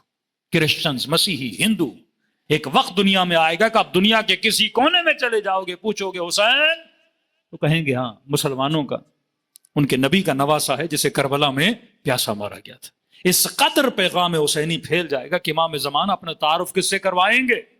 4 جملے کہیں گے مصائب کے جملے بہرحال. تو فرمایا اس وقت بھی یہ جملہ قلب بشر، فرمایا دل میں خدا رہتا ہے. کسی کا دل نہ توڑا کرو، دکھ نہ دیا کرو. اور انہوں نے کسے دکھ دیا؟ ابا عبداللہ الحسین کو. انہوں نے کس کے دل توڑے؟ 4 سالہ بچی جناب سکینہ کا. انہوں نے کن بیویوں کو تکلیفیں دیں؟ سیدہ رباب کو، 6 مہینے کا بچہ. لیکن ایک پیاری مثال ہمارے استاد دیتے تھے، ہم نے پوری زندگی جس چیز کا خیال کرنا ہے وہ یہ ہے، یہ قلب ہے. ظرف قلب نجس نہ ہو، ظرف قلب ہمیشہ پاک رہے. اور یہ کیسے پاک رہے گا؟ جب یہ پاکوں کی محبت کے ساتھ جڑا رہے گا. واللہ جن کی نسلیں فرش ازا سے جڑی رہیں ان کی دنیا بھی بچی، ان کی آخرت بھی بچی. ہم نے ایسے شیعوں کو تباہ ہوتے ہوئے دیکھا جن کے بچے فرش ازا سے کیا ہو گئے؟ دور ہو گئے. 10 دن والے شیعہ، 10 دن مجلس میں آئے، دیٹس اٹ، ختم ہوگی کہانی. مجبوری ہے، لوگ پوچھیں گے نا کون ہو جناب؟ سید ہوں. کون ہو جناب؟ شیعہ ہوں. کون ہو جناب؟ فلاں فیملی سے تعلق ہے. محرم آ گیا، مجلس پہ نہیں گئے. 10 دن تو مجبوری ہے، اپنی شناخت کے لیے جانا پڑتا ہے. وہ یورپ میں ہو، وہ یو کے میں ہو، وہ کینیڈا میں ہو، وہ آسٹریلیا میں ہو، وہ یو کے میں ہو، وہ یورپ میں ہو. 10 دن تو ہر بندہ آتا ہے. ہاں 10 دن بھی بڑی نعمت ہے کہ انسان کے وجود میں کئی تبدیلی آ جاتی ہیں، لوگ بدل جاتے ہیں. فرش ازا باعث نعمت ہے. لیکن فرمایا جو مدام جڑا رہتا ہے امام حسین سے، وہ زیارت عاشورہ کے ذریعے، وہ زیارت کربلا کے ذریعے، وہ مجلس کے ذریعے سے، ہمیشہ اس کا دل کیا رہتا ہے؟ نورانی رہتا ہے. چراغ جلتا رہتا ہے، بجھتا نہیں ہے. ہاں دور ہو جاؤ گے، یہ ایندھن ہے. کبھی یہ لائٹ بجھنے لگتی ہے تو پھر مجلس میں آؤ، ذکر میں آؤ، مصلی پہ آؤ، پھر یہ روشن ہو جاتا ہے. جب تک یہ روشن رہے گا یہ کبھی بھی غلط محبتوں کے اندر گرفتار نہیں رہے گا. مثال بڑی پیاری دی. انہوں نے کہا ایک محل کا تصور کریں آپ، کوئی بادشاہ کا محل ہے، کرسی خالی ہے. اب کوئی بھی جائے اس کرسی پہ بیٹھے، کیا بن جائے گا؟ بادشاہ بن جائے گا. وزیر اعظم کی کرسی خالی ہے، بس بندہ بٹھاؤ اور کیا بن جائے گا؟ وزیر اعظم بن جائے گا. لیکن انہوں نے کہا اگر اس محل کے اندر کوئی بھینس گھس آئے، ہاں کرسی خالی، محل بادشاہ کا، کوئی بھینس گھس آئے تو کیا بھینس جب محل میں گھسے گی تو کیا وزیر بنے گی، یا الٹا محل کو کیا بنا دے گی؟ تھا بادشاہ کا گھر، محل کو واڑا بنا دے گی. آپ اگر کسی گدھے کو وزیر اعظم کی کرسی پہ بٹھا دو تو توہین کس کی ہے؟ کرسی کی ہے نا. وہ پورے محل کو کیا کر دے گا؟ گندا کر دے گا. بھینس اگر بادشاہ کے محل میں بھی جائے تو عزت نہیں پاتی، وہ الٹا اس محل کو گندا کر دیتی ہے. بھینس اگر بادشاہ کے محل میں جاتی ہے تو اسے طویلہ بنا دیتی ہے، اسے باڑا بنا دیتی ہے. تو فرمایا خبردار، دل کے محل میں کسی جانور کو گھسنے نہیں دینا. وہ تمہارے دل کے محل کو واڑا بنا دے گا، تمہارے دل کا کیا کر دے گا؟ ستیہ ناش کر دے گا. جیسے ہماری قومی اسمبلیوں کا ستیہ ناش ہے، ہمارے وزارت خانوں کا، جن کرسیوں کی عزت تھی ان کرسیوں کا کیا ہے؟ ستیہ ناش ہے. کیونکہ جب آپ صحیح بندوں کو صحیح جگہ نہیں بٹھاتے. اب ان کرسیوں کو تو چھوڑ دیجئے، ایک کرسی خدا نے آپ کے دل میں دی ہے، جس کرسی پہ حسین کو بٹھایا کرو، جس کرسی پہ ابا عبداللہ الحسین تشریف فرما ہو، جس پہ ابا صالح المہدی بیٹھا کریں. لیکن اے جوان، اگر غلط محبت تیرے دل میں آ گئی، تیرے دل کا ستیہ ناش ہو جائے گا. حسین تجھے فرش عزا پہ بلاتے ہیں، بٹھاتے ہیں اور بولتے ہیں دیکھ میں نے کس طرح حر کے دل سے نجاستوں کو نکالا، طہارتوں کو داخل کیا اور اتنا عزیز بنایا کہ اس کے ماتھے پہ اما زہرا کے رومال کو باندھ دیا کہ قیامت کے دن ہر بندہ اٹھایا جائے گا، اس کی نشانی یہ نہیں ہوگی، لیکن حر کے ماتھے پہ ایک نشانی ہوگی، یہ پہچانا جائے گا یہ وہ ہے جس نے حسین کی عزت کی تھی. کس کی وجہ سے؟ فاطمہ زہرا کی وجہ سے عزت کی تھی. یہ فرش عزا ہمیں عزیز بناتا ہے، یہ فرش عزا دلوں کو پاک و پاکیزہ بناتا ہے. قرآن کی ایک چھوٹی آیت ہے، صرف اس محبت کی وجہ سے اشارہ کر رہا ہوں، باقی خود جا کے اس کو اسٹڈی کریے گا، ٹاپک بہت لمبا ہے. سورہ بقرہ، بھینس کی بات نکلی تو بھینس کی بات ہی کر دیں. کون سا سورہ؟ بقرہ. کبھی سوچا آپ نے اللہ قرآن مجید اور اتنے بڑے بڑے سورے اللہ نے نام کیسے رکھ دیے؟ ہاں، چونٹی والا سورہ، ہاتھی والا سورہ، بھینس والا سورہ، گائے والا سورہ بقرہ، قرآن کا سب سے بڑا سورہ بقرہ۔ کبھی سوچا قرآن مسلمانوں کے لیے، لیکن سب سے زیادہ جس قوم کا ذکر ہے وہ بنی اسرائیل ہے۔ لگ ایسے رہا ہے کہ قرآن ہمارے لیے نہیں آیا، قوم بنی اسرائیل کے لیے آیا۔ سورہ آل عمران، سورہ ہود، سورہ یوسف، سورہ بقرہ، سورہ نساء، ساری صورتیں آپ پڑھیں گے کس کا ذکر ہے؟ انبیاء بنی اسرائیل کا ذکر ہے۔ کبھی حضرت یوسف کا، کبھی حضرت موسیٰ کا، کبھی حضرت صالح کا، کبھی حضرت عزیر کا۔ انبیاء کا ذکر کون؟ انبیاء بنی اسرائیل۔ پروردگارہ سب سے بڑا سورہ، اس میں قصہ کس کا ہے؟ گائے کا قصہ ہے۔ کس کی گائے تھی؟ کیا چکر تھا کہ خدا نے حکم دیا کہ میں تب راضی ہوں گا کہ ایک بندہ دوسرے بندے کو قتل کر دیتا ہے، قاتل کا پتہ نہیں لگتا، آتے حضرت موسیٰ کے پاس، ہمیں بتاؤ قاتل کون ہے تاکہ ہم سزا دیں، ہمیں پتہ چلے کہ ہمارے اندر کون ہے جس نے ہمارے بندے کو مارا ہے۔ اللہ نے کہا ایک شرط پہ بتاؤں گا، جب تم گائے کو ذبح کرو۔ پھر یہ پوچھنے لگے گائے کون سی ہے، کون سا رنگ ہو، کون سا کلر ہو، پتلی ہو، دبلی ہو، موٹی ہو۔ پھر اس گائے کے ڈھونڈنے کے چکر میں لگے، خدا اور نشانیاں بتاتا گیا۔ پھر انہوں نے گائے ڈھونڈی، پھر گائے کو ذبح کیا، پھر گوشت کو مردے کو لگایا، پھر جا کے پتا چلا۔ سیدھا سیدھا حضرت موسیٰ بتا دیتے، یہ گائے بیچ میں کہاں سے آ گئی؟ یہ قرآن ہے، وَاعْتَبِرُوا يَا أُولِي الْأَلْبَابِ۔ فرش عذاب، فکر حسین ذہنوں کو کھولنے کے لیے۔ قرآن نہ قصوں کی کتاب ہے، نہ کہانیوں کی کتاب ہے۔ یہ ہالی ووڈ اور بالی ووڈ کی فلمیں نہیں جو خدا تمہیں دکھا رہا ہے۔ یہ ذہنوں کو جگانے کے لیے، یہ انٹرٹینمنٹ نہیں ہے، یہ وجود کو بیدار کرنے کے لیے، یہ انسان کے دل کو پاک و پاکیزہ بنانے کے لیے کہ وہ کام جو گزشتہ امتوں نے کیا وہ تم نہ کرنا۔ کبھی حضرت لوط کا ذکر، کبھی حضرت یوسف کا ذکر، کبھی حضرت ابراہیم کا ذکر۔ لوط کے زمانے میں ایک بیماری تھی، ہم جنس پرستی۔ نوح کے زمانے میں ایک بیماری تھی، بت پرستی۔ ابراہیم کے زمانے میں ایک بیماری تھی، آگ پرستی، بت پرستی۔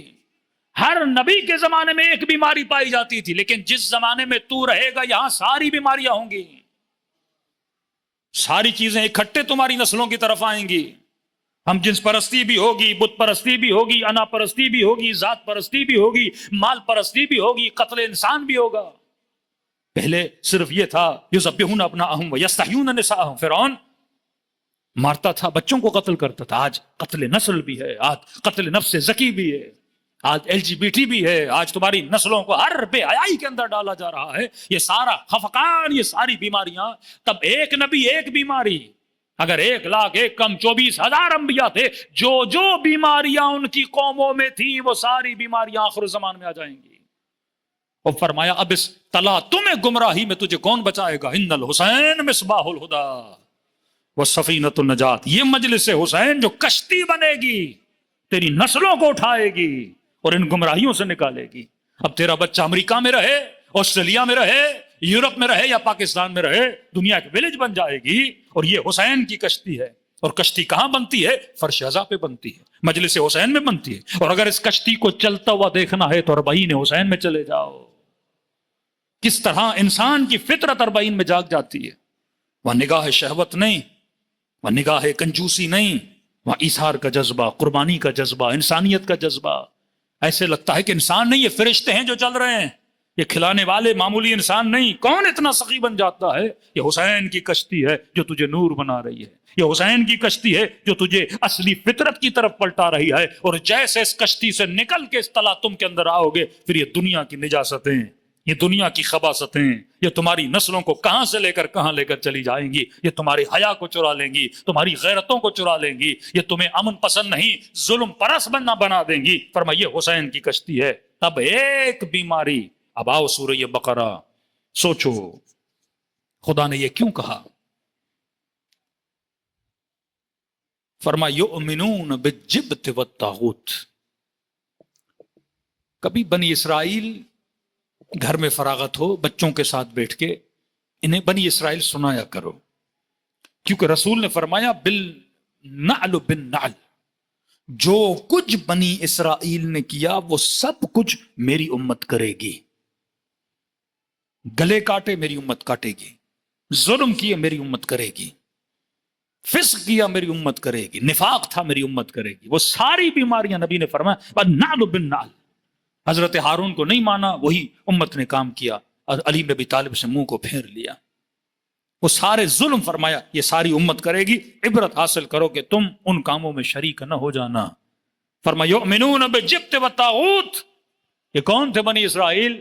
فرمایا دو چیزوں پہ ایمان رکھتے تھے، ایک جبت پر، ایک طاغوت پر. جبت کیا ہے؟ جبت کہتے ہیں ایجپٹ کو، مصر کو. بنی اسرائیل نے کہاں سے ہجرت پائی؟ مصر سے ہجرت کی انہوں نے فلسطین کی طرف. اب مصر میں رہے تھے، مصر میں اقوام تھیں. جس طرح آپ ہندوؤں میں دیکھتے ہیں یہ برہمن ہندو ہے تو کہتے ہیں ہم بڑے اعلیٰ قسم کے لوگ ہیں، اور دوسروں کو کمی نیچی ذات مانی جاتی ہے، اپنے ساتھ بیٹھے بھی نہیں دیتے. اور سب کے خدا کیا تھے؟ الگ الگ تھے. جو فرعونی تھے ان کے خدا جو تھے وہ یہی گائے تھا. کون سی گائے؟ سونے کی گائے. ان کے عبادت خانوں میں گائے ہوتی تھی، اور گائے کس سے بنی ہوتی تھی؟ سونے کی. آج بھی آپ دیکھتے ہیں ہندوستان کے ہندو گائے کو کیا بولتے ہیں؟ گائے ماتا بولتے ہیں. وہی ہماری گائے ہے، ہماری ماں ہے. یہ وہی سیولائزیشن آف ایجپٹ ہے، یہ وہی بت پرستی اور گائے پرستی ہے جو چلتے چلتے آج آپ دیکھتے ہو ہندوستان میں آج تک باقی ہے. اور آپ دیکھتے ہو ہندوؤں کو سونے پہننے کا بڑا شوق ہوتا ہے. کسی کو دیکھو گے سونے کی گولڈ کی چین ہوگی، ہاتھوں میں سونے کی انگوٹھیاں ہوں گی. اور وہی کلچر ہمارے یہاں بھی ہو گیا کہ شادیوں میں لڑکے کو کیا دینا ہے؟ سونے کی انگوٹھی دینی ہے. یہ کلچر آف ہندوازم تھا. اسلام میں مرد پہ سونا کیا ہے؟ حرام ہے. وہی کلچر ہمارے اندر سرایت کر جاتا ہے. تو ایک گائے پرستی، دوسرا سب سے زیادہ محبت کس سے؟ سونے سے. جب حضرت موسیٰ نے ان کو توحید پرست بنایا، مصر سے ہجرت کروا کے، معجزہ کروا کے، ید بیضا کروا کے، عصا کو اژدہا بنا کے، سمندر کو زمین بنا کے دوسری طرف لے کر گئے، تو یہ کسی بستی سے گزرے. انہوں نے دیکھا کہ اس بستی والے کیا کر رہے تھے؟ کسی بچڑے کی عبادت کر رہے تھے. تو کہا کہ موسیٰ ہم نے سب کچھ مان لیا، تجھے مان لیا، تیرے خدا کو مان لیا، لیکن ایک تھوڑا سا کام کر. یہ نہیں ہو سکتا کہ تو ہمارے لیے بھی کوئی بت بنا دے. ابھی تک دل میں کیا تھی؟ ایجپٹ، یؤمنون بالجبت کی محبت تھی. وہ حسرتیں ابھی بھی باقی تھی کہ میں ویسا بنوں جیسا فرعونی تھے. تبھی حضرت موسیٰ وواعدنا موسیٰ 30 لیلہ واتممناها بعشر، جب 40 دن کے لیے اللہ کی عبادت کے لیے جاتے ہیں. اب سوال ہے یہ سامری جب آیا اس نے بکری کیوں نہیں بنائی؟ سمجھو یزیدی کس طرح نسلوں کو چراتے ہیں، طاغوت والے کس طرح تمہارے بچوں کو تمہاری گودوں سے چھینتے ہیں. بکری نہیں بنائی، ہاتھی نہیں بنایا، اونٹ نہیں بنایا، اس نے کیا بنائی؟ گائے بنائی، گائے کا بچڑا بنایا. سامری سے جب موسیٰ نے کہا کہ تم نے بچڑا کیوں بنایا، کہا موسیٰ میں نے ان کے دلوں میں دیکھا، زبان سے تو اللہ کو مان گئے، دل میں اب بھی بچڑے کی محبت تھی. زبان سے کلمہ پڑھ لیا اشہد ان لا الہ الا اللہ واشہد ان محمد رسول اللہ، لیکن ابھی تک وہ جہالت عربیت و عصبیت ان کے دلوں میں باقی تھی کہ وہ جواں ہے، اس کو ہم خلیفہ کیوں بنائیں. عرب کی پرانی رسومات ان کے دلوں میں تھی کہ 40 سال سے اوپر ہوگا، بوڑھا ہوگا تو حق حاکمیت اس کے پاس ہے. جب جناب زید کے بیٹے کو رسول نے فرمایا کہ میں روم کی طرف لشکر بھیج رہا ہوں، اس کی حاکمیت میں جاؤ، اسامہ کی حاکمیت میں، 3 بار رسول نے کہا اور غضبناک ہوئے. فرمایا خدا لعنت کرے اس پر جو اسامہ کی لشکر میں نہیں جاتا. سب کہتے تھے یہ جوان ہے، نبی نے اسے لشکر کا سپہ سالار بنا دیا. دلوں کے اندر ابھی تک کیا تھی؟ وہی جہالت کی محبتیں. بچڑا بنایا کیونکہ ان کے دلوں میں بچڑے کی کیا تھی؟ محبت تھی. اب خدا نے کہا میں قاتل کا بتاؤں گا، لیکن کب؟ جب تو بچڑے کو ذبح کرے گا. بہانے لانے لگے، موٹا ہو پتلا ہو، کصفراء لونھا. بچڑا بھی ان کو وہ پسند تھا جو گولڈن کلر کا ہو. تو خدا نے کہا ذبح اسے کرنا جو گولڈن کلر کا ہو، جو تمہیں سب سے زیادہ کیا ہے؟ پیارا ہے، جس کو تم نے دل کے اندر اپنا خدا بنایا ہوا. محبت خدا بن جاتی ہے. فرمایا اسے ذبح کر. ڈھونڈتے ڈھونڈتے ڈھونڈتے کسی خاتون کے گھر میں پہنچے، وہاں اسی رنگ کا کلر کا بچڑا تھا. مشکل تھا ان کے لیے. اب موسیٰ کو کیسے بولے موسیٰ یہ ہمیں پیارا ہے؟ یا ایسے ہے کسی ہندو کو بولو گائے کو کاٹو تو ہم تمہیں بتائیں گے چکر کیا ہے. وہ کیسے کاٹے؟ وہ تو اس کو اپنا خدا مانتا ہے، اسے تو اپنی گائے ماتا مانتا ہے. کہ کاٹو. دوسرا مسئلہ کہ ان کے دلوں میں بچڑے کی محبت، دوسری محبت تھی سونے کی محبت. اس خاتون کی طرف اللہ نے فرشتہ بھیجا، کہا ایسے نہیں دینا، اسے کہنا کہ بچڑے کے وزن کے برابر مجھے کیا چاہیے؟ سونا چاہیے. یہودیوں کے گھروں کے اندر جتنا سونا تھا سارا سونا نکال کے لائے، سونا بھی قربان کیا، بچڑے کی محبت بھی قربان کی. تب جا کے خدا نے جواب دیا کہ جب تک اندر کی محبتوں کو قربان نہیں کرتے تب تک حسین کے میدان میں نہیں آ سکتے.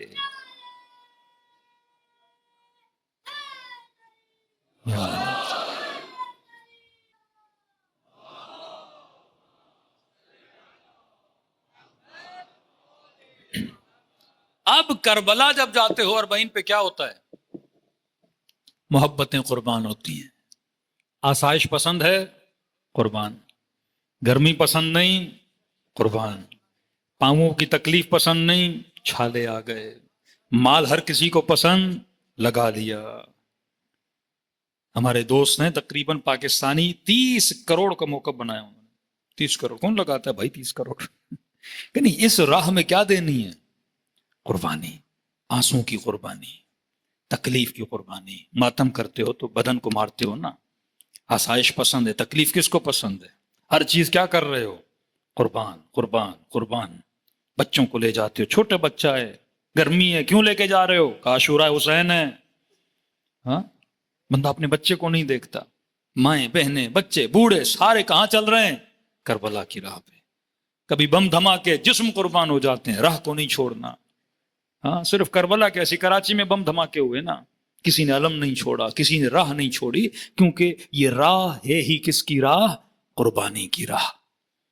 کہ اغیار کی محبتوں کو نکالو، حقیقت کی محبتوں کے عاشق بنو، دلوں کو پاکیزہ بناؤ. اب یہ خالص محبت کا آنسو جب آنکھوں سے گرتا ہے، اس کی قیمت ہے. یہ فیک نہیں ہے، یہ کسی جھوٹی محبت میں نہیں ہے، کسی خاتون کی محبت میں، کسی گاڑی چوری ہونے کی محبت میں، مال چھن جانے کی محبت کا آنسو نہیں.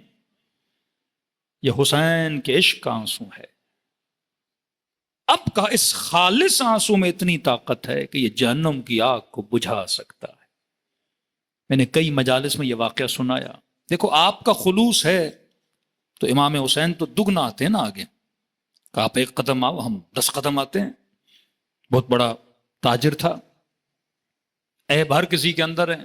ہماری تنہائیاں پاک نہیں ہیں، بہت نجس ہیں. ایک آنکھ ہے جس کے سامنے ہم بہت نیک ہیں، وہ کیمرے کا آنکھ ہے، لوگوں کی آنکھ ہیں. اور ایک آنکھ ہے جس کے سامنے ہم بہت برے ہیں، وہ اللہ کی آنکھ ہے. ہاں،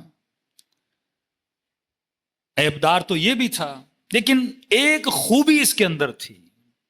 وہ خوبی یہ تھی، اس کے پاس لوگ آتے تھے انجمن کے ماتمی، جوان جاتے تھے قبلہ امام حسین کی مجلس کروانی ہے، تھوڑا حصہ ڈال دیں. ہاں، 4 جوان ہیں، ضرورت مند ہیں، ان کی شادیوں کا مسئلہ ہے، جہیز کا مسئلہ ہے. ویسے کار خیر جو امام حسین سے ریلیٹڈ ہوتا تھا، اس کی ایک عادت تھی. تاجر بڑا تھا، معتمد بندہ جب اس کے پاس آتا تھا تو یہ اپنا چیک بک سے چیک نکالتا تھا، نیچے سائن کرتا تھا اور چیک دیتا تھا. ہمیشہ کہتا تھا جتنی ضرورت ہے اتنا لکھو، مجھے دکھاؤ نہیں کہ تم نے کتنا لکھا.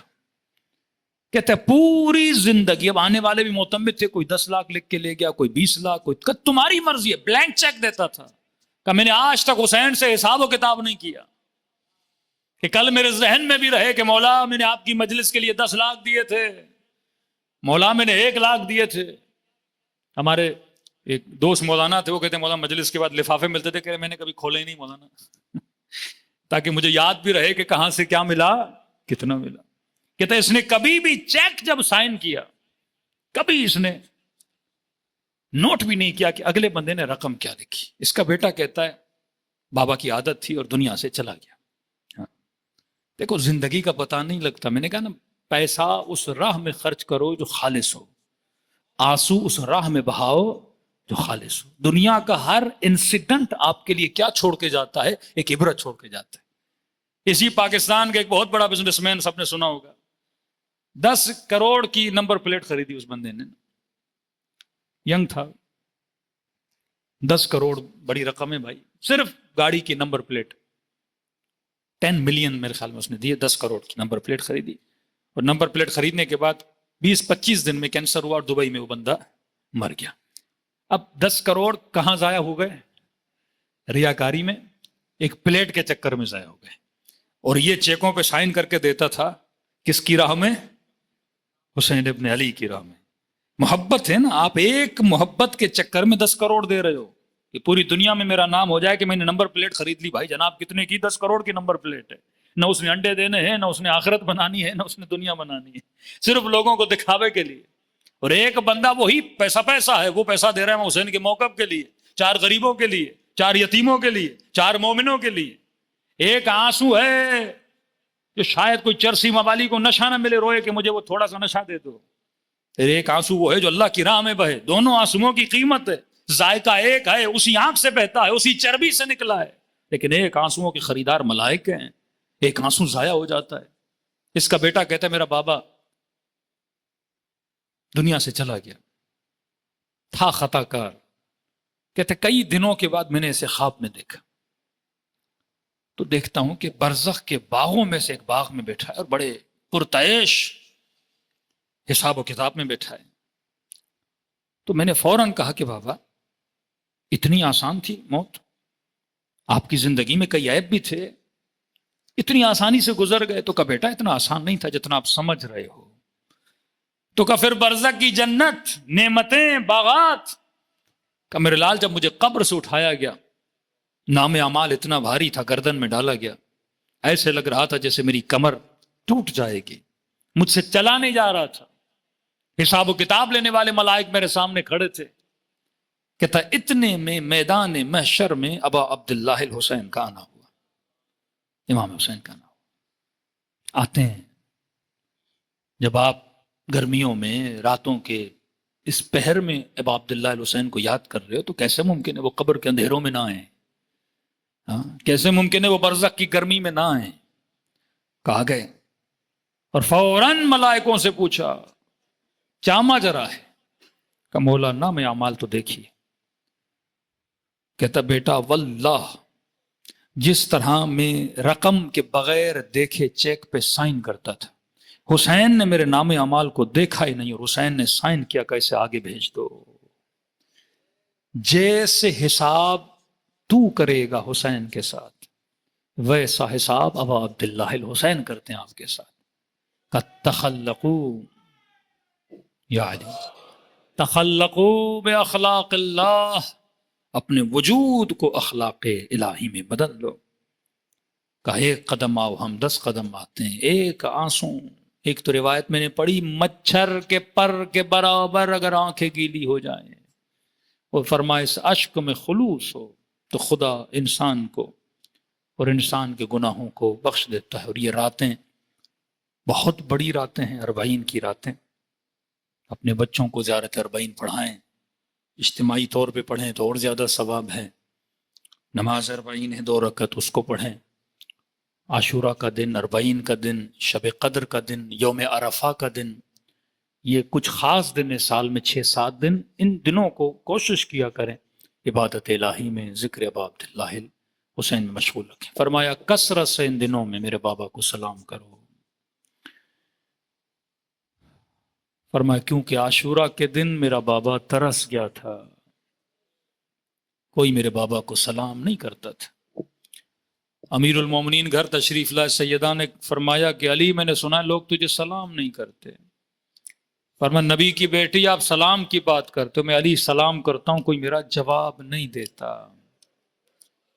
کیفیت ابا عبداللہ یہ تھی، فرمایا کہ ترس گئے تھے امام حسین، کوئی ایک آئے اور حسین کو سلام کرے۔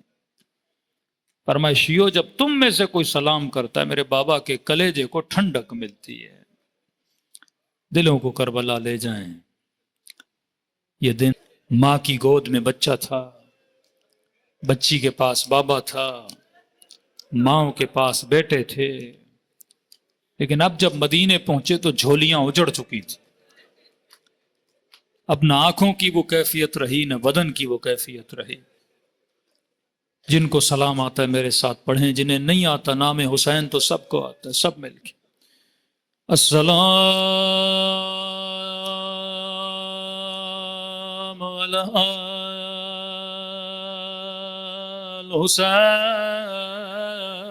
الحسين وعلى علي ابن الحسين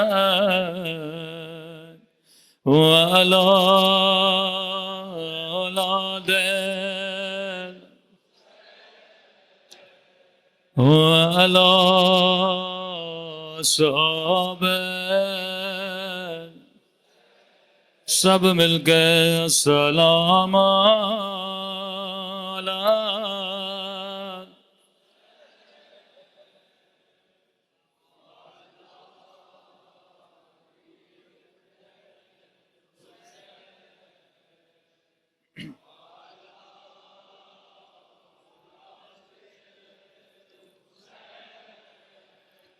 وعلى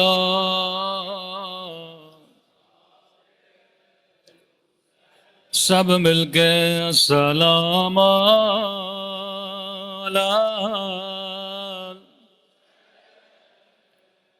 وعلى علي ابن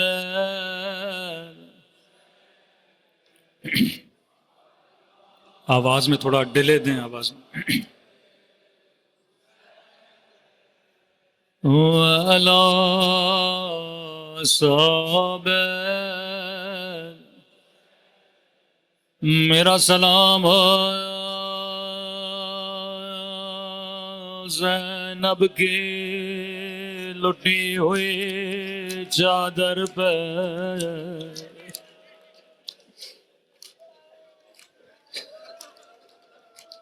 میرا سلام ہو رباب کی اجڑی ہوئی گودی پہ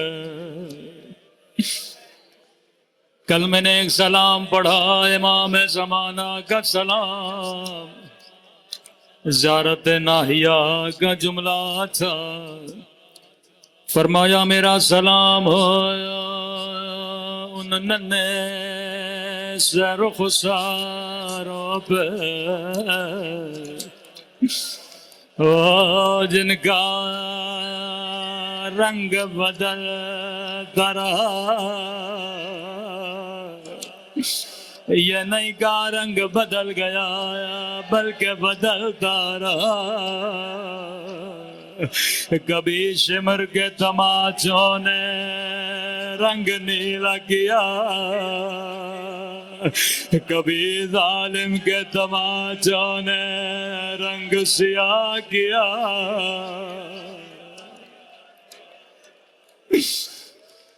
آج اس ننھی سی قبر پہ کوئی رونے والا نہیں ہے آج زینب کے روزے میں کوئی گریہ کرنے والا نہیں ہے اگلا سلام اس سے بھی درد بھرا سلام ہے پہلے مولا نے رخساروں کو یاد کیا پھر فرمایا میرا سلام ہو ان خشک ہونٹوں پہ ان پھٹے ہوئے ہونٹوں پہ مجھے نہیں پتا یہ علی اصغر کے ہونٹ یا علی اکبر کے ہونٹ جواب میرے مولا نے خود دیا میرا سلام ان خشک ہونٹوں پہ جن پہ ظالم چھڑی مار رہا تھا اللہ کسی بچی کو بابا کا سر نہ دکھائے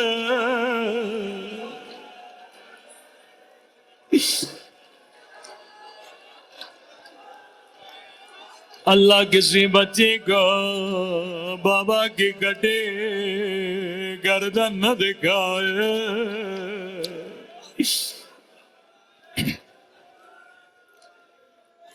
امام زمانہ فرماتے ہیں جس بھی مجلس میں آواز تھوڑی صحیح کر دیں جس بھی مجلس میں دو بیویوں کے مصائب، فرمایا میں وہاں ضرور آتا ہوں۔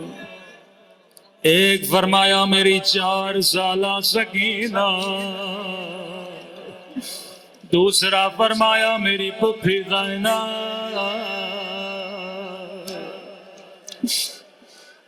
خدا کبھی یہ 2 بات سے رد نہیں کرتا۔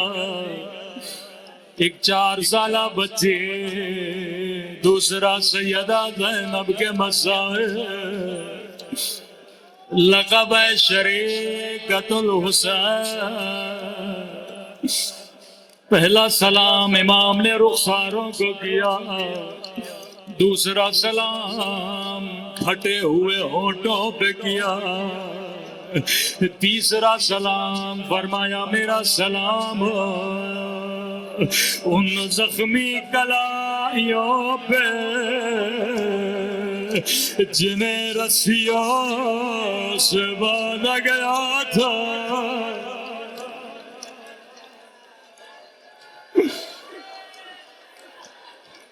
میں نے اپنے استاد سے پوچھا، میں نے کہا یہ کس کی کلائیاں ہیں جسے امام زمانہ یاد کر کے رو رہے ہیں؟ فرمایا یہ سیدہ زینب کی کلائیاں ہیں۔ میں نے کہا بی بی کو تازی آنے لگے، مولا نے وہ منظر یاد نہیں کیا۔ ظالموں نے پتھروں سے مارا لیکن وہ منظر یاد نہ کیا۔ میں نے کہا کلائیوں میں ایسا کیا تھا؟ کہنے لگے یہ 11 محرم کا دن تھا جب زینب نے خود کو اونٹ سے ایسے گرایا جیسے عباس گرے تھے۔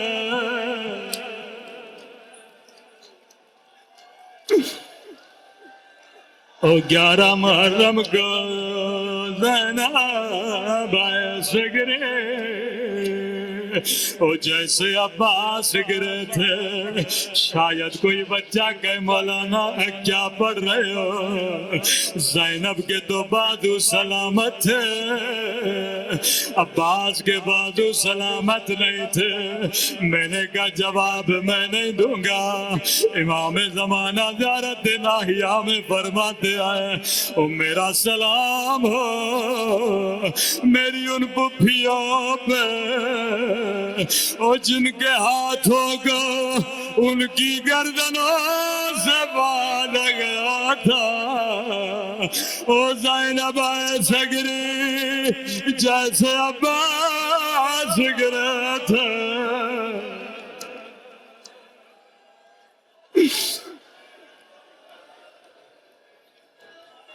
بڑی مظلومہ بی بی ہے، اللہ اس بی بی کے مسائل، اس بی بی کا واسطہ کبھی رد نہیں کرتا۔ جس نے بچپن میں ماں کی ٹوٹی ہوئی پسلیاں دیکھی، جس نے جوانی میں بابا کا زخمی سر دیکھا،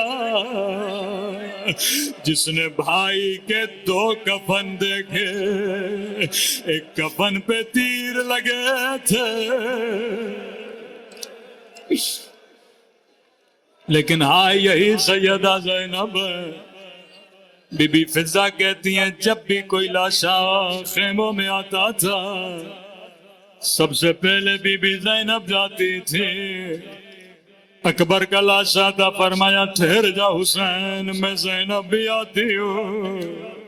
قاسم کا لاشا لائے، ماں کو نہیں دکھایا، سب سے پہلے خود مرثیہ پڑھا۔ علی اصغر کا بدن آیا، امام حسین نے سیدہ زینب کو بلایا، لیکن فضہ کہتی ہیں خیمے میں 2 ننھے سے لاشیں آئے، اکبر پہ رونے والے کہیں نظر نہیں آئے، ہائے قاسم پہ رونے والے کہیں نظر نہیں آئے۔ فرماتی ہیں خیمے میں گئی کیا دیکھا سر سجدے میں ہے رو کے کہہ رہی ہیں الحمدللہ اے خدا تیرا شکر ہے تو نے زینب کی قربانی قبول کی فضا کہتی ہیں پورے سفر میں اکبر پہ روتی قاسم پہ روتی لیکن کبھی زینب و محمد پہ نہیں روئے زندان شام رہائی کا وقت قریب آیا کہتے ہیں کٹی ہوئی گردنیں زندان میں آئی حسین کا سر آیا دوڑی دوڑی گئی مجھے دو میرا ماں جایا اکبر کا سر آیا اکبر کی ماں دوڑی دوڑی آگے بڑھے کہتے ہیں ہر شہید کے سر کو اس کی ماں سینے سے لگاتی تھی فضا کہتی ہیں دو کٹے ہوئے سر آئے لیکن زینب کبھی اکبر پہ روئے کبھی حسین پہ روئے سر لانے والے نے کہا کیا ان سروں کی ماں مر گئی ہے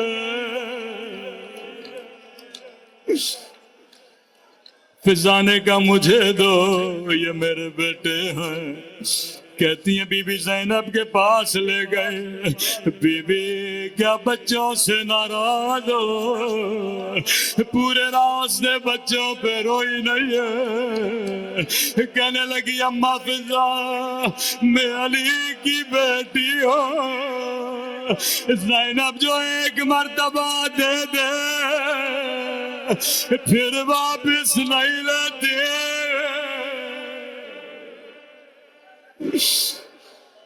آیا شام میں بھی بچوں پہ نہیں روئے قافلہ کربلا پہنچا حسین کا ماتم کیا کبھی نہر فرات پہ جا کے عباس کا ماتم کیا قافلہ مدینے پہنچا کہنے لگی زین العابدین سب سے پہلے نانا کے روزے پہ جاؤں گے روزہ محرموں سے خالی کراؤ لوگ روزے سے باہر گئے نانا کے روزے میں داخل ہوئے بڑی حسرت سے نانا کی قبر کو دیکھا کہنے لگی نانا نانا مجھے پہچانو میں زینب نانا بڑی دور سے آئی ہو پوچھو گے نہیں زینب کیا لائی ہو قدم آگے بڑھائے سر سے چادر اتاری کلائیوں سے کپڑا ہٹایا او نانا شمر نے تماچے مارے مجھے دادیاں نے مارے او نانا تیری امت نے میری چادر چھینی او نانا میرا حسین مار گیا او نانا میرا اکبر مار گیا لیکن زینب نے بچوں کا نام لے لیا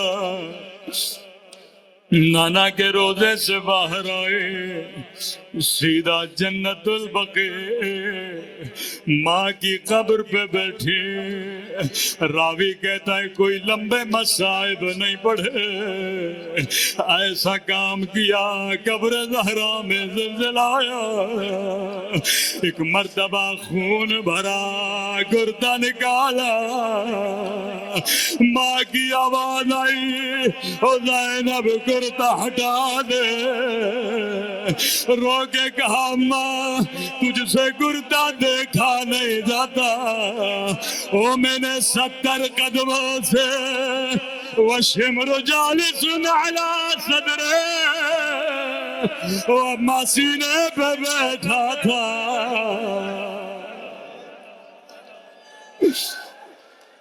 اماں میں فریادیں کرتے رہے، نہ کاٹو نہ کاٹو۔ کنیز کی آواز آئے، بی بی جلدی کریں، عبداللہ گھر بلا رہے ہیں۔ قدیمی مومنوں، مائیں بہنیں بھی فرش پہ موجود ہیں، مجھے نہیں پتا کیا سوچ کے گھر جا رہے تھے۔ عبداللہ پوچھیں گے زینب میرے اون محمد، کربلا میں بچوں پہ نہیں روئے، شام میں بچوں پہ نہیں روئے، نانا کے روزے پہ نہیں روئے، اماں کی قبر پہ نہیں روئے۔ چلتے چلتے گھر کا دروازہ کھولا، عبداللہ کی نگاہ پڑی، کہنے لگا اے بوڑھی خاتون رک جا، میری زوجہ بھی آنے والی ہے۔ رو کر کا عبداللہ تو نے بھی نہیں پہچانا، انا زینب، او میں اجڑ گئے، میرا حسین مارا گیا، او میرا عباس مارا گیا۔ یہ زینب ہے ابھی تک بچوں پہ نہیں روئے، لیکن عزیزو زینب کے سینے میں بھی ماں کا دل تھا۔ گھر کے صحن پہ نگاہ پڑے، زینب کو دو بچے یاد آئے جو کبھی صحن میں کھیلا کرتے تھے۔ دوڑی دوڑی آگے بڑھے، بچوں کا کمرہ کھولا، دو ننھے سے مسلوں کا سینے سے لگایا۔ او میرے اللہ، او جب میرے بچے نہ رہے تو زینب کو بھی اٹھا لے، او جب میرا حسین نہ رہا، جب میرا علی اکبر نہ رہا، موت میں حسین